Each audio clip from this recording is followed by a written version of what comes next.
wasn't crazy when he killed my mother and my son, man. He wasn't crazy then, but he crazy now. All of a sudden, he crazy now. What the hell is wrong with you? You are a sick person, and I wish to God somebody would you up in pieces, because that's what you deserve. Welcome to Just Scary, the channel that delves into the bone-chilling stories of real-life encounters with darkness and horror. Get ready for a roller coaster of emotions as we explore the eerie events that forever changed their lives. You may want to keep the lights on for this one. Tonio Hughes.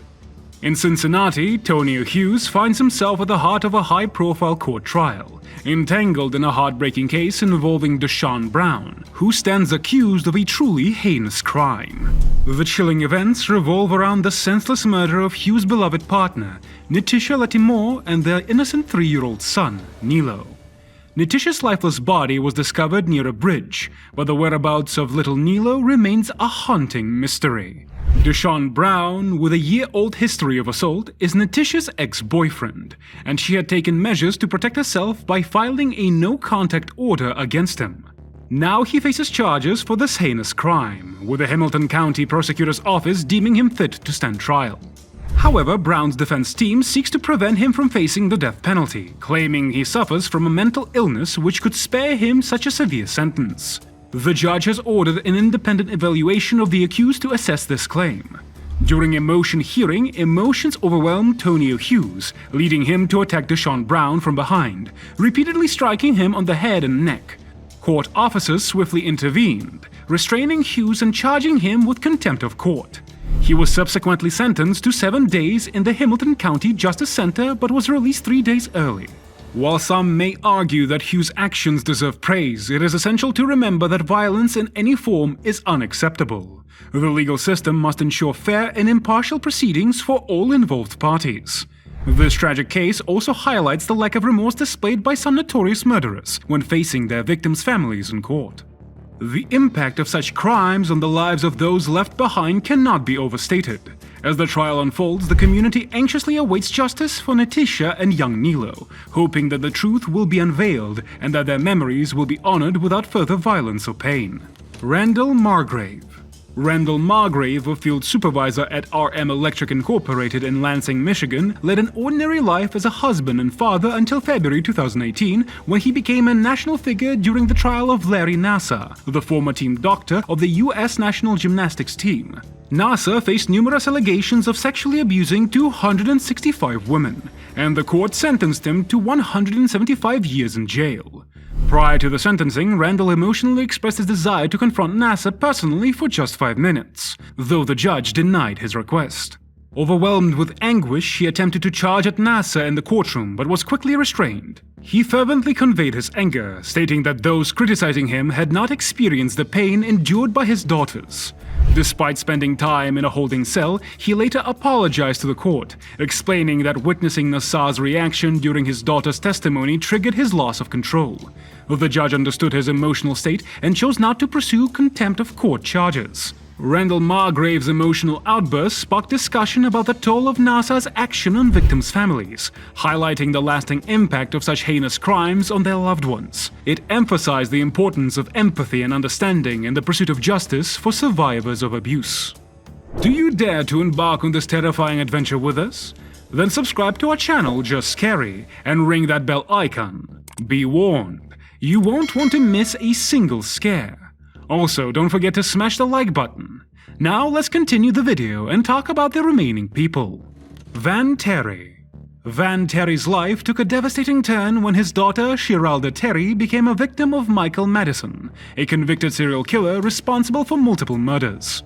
At the sentencing hearing, grief hung heavily in the courtroom as Van Terry struggled to convey the profound pain caused by his daughter's loss. However, his anguish intensified when he saw Michael Madison's cruel smile, displaying indifference to the suffering he had caused. Overwhelmed with grief and rage, Van Terry lunged at the defendant in a desperate attempt to confront the source of his unimaginable pain.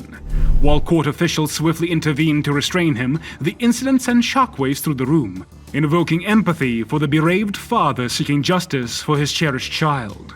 The emotional outburst highlighted the enduring impact of crime on victims' families and sparked discussions about the need for compassion and support in the face of trauma. Though Terry's actions were deemed unacceptable within the court's confines, it shed light on the delicate balance between emotions and the pursuit of justice. The incident underscored the importance of addressing the roots of violence and supporting those left behind by heinous crimes. It ignited a critical conversation about empathy, healing, and understanding. Lucas Kendall, an American man born on May 5, 1986, faced a legal battle and was convicted of second-degree murder with a firearm and attempted second-degree murder for a tragic 2012 shooting. The incident resulted in the death of Kijuan Bird and left Michael Smathers paralyzed. Understandably, the killing infuriated the Bird family. During an April 4, 2014 court hearing, Bird's father, Donald, became enraged. The distraught father yelled out and had to be removed from the courtroom. When he was trying to get away from you, you trying to get away from you, man. And you kept shooting him while his back was under the truck. And you kept shooting him, man. You kept shooting him in his back was turned to you, man. These were the words of Kijuan's father. Kendall chose to represent himself, despite concerns about his ability to effectively build a defense. He made provocative claims, suggesting racial bias and alleging that the evidence against him was fabricated because of his race. The judge warned him against pursuing such arguments, but Kendall persisted, trying to connect his case to the controversial George Zimmerman trial. Following the trial, Kendall received a life sentence for second-degree murder and a 30-year prison term for the attempted second-degree murder charge against Smathers. Mitchell Savickas. In January 2016, Mitchell Savickas, a 19-year-old, was given a life sentence for the murder of Isaiah Blue, a 17-year-old student, at a bus stop in Michigan. During his trial, Savickas chose to represent himself and claimed that he acted in self-defense. However, the jury swiftly reached a guilty verdict in less than 30 minutes. At the sentencing, Clarissa Seaton, the mother of Isaiah Blue, was overcome with a mixture of emotions: anger, pain, and grief. She expressed her profound anguish and stated that she could never forgive Savickas for taking her son's life. The loss of her child had left an irreparable void in her heart, and the pain of his absence was indescribable. Despite the court proceedings and the opportunity for Savickas to express remorse, he told Clarissa Seaton that he did not seek her forgiveness.